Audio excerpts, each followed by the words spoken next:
Nagtataka ang mga kababayan natin. Something fishy nga daw dito sa balitang ito. Kasi daw, yung bagong legal counsel netong si Digong ay pinili netong si Kitty Duterte at ni Hanelet. Nako po. Ano sinasabi ng mga kababayan natin?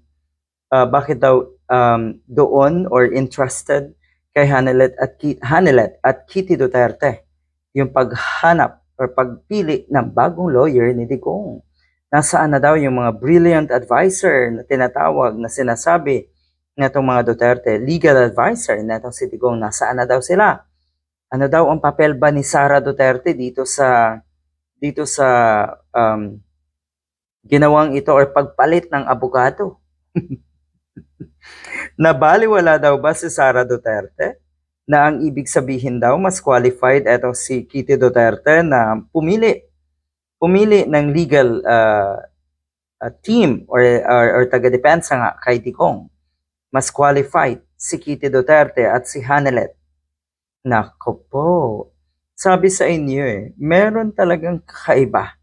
Mukhang gusto na itong si Sara na manatili at mamatay na lang talaga si Digong sa kulungan para magamit niya yung pagkakataong yun na siya ay umangat. Masaklap ito. Siguradong may problema ang pamilyang ito mula noon pa. So sa ganyang pagkakataon, sa ganyang estado ng pamilya, wala talaga dapat kayong karapatan na pamunuan ang bansa natin. Dahil ultimong sa pamilya nyo pa lang ay hindi nyo na kayang pangalagaan. Di ba? Wala na kayong unity.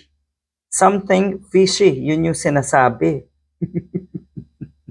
Meron namang mga kababayan tayo na nagsasabi na posible daw na ang may hawak talaga ng purse ng malaking pera ay etong dalawa dahil sila ang may desisyon sa bagong legal counsel nga netong si Digong, etong si Hanelet at si Kitty Duterte. So, kung nakikita niyo po, dapat talaga ay paimbestigahan din etong mga ito. Bukod kay Sara Duterte na kaduda-duda talaga ang yaman at yung hidden wealth nga ay hindi ma-explain, abay etong dalawang ito sa tingin ko ay mas malala, mas matindi pa ang tinatagong yaman.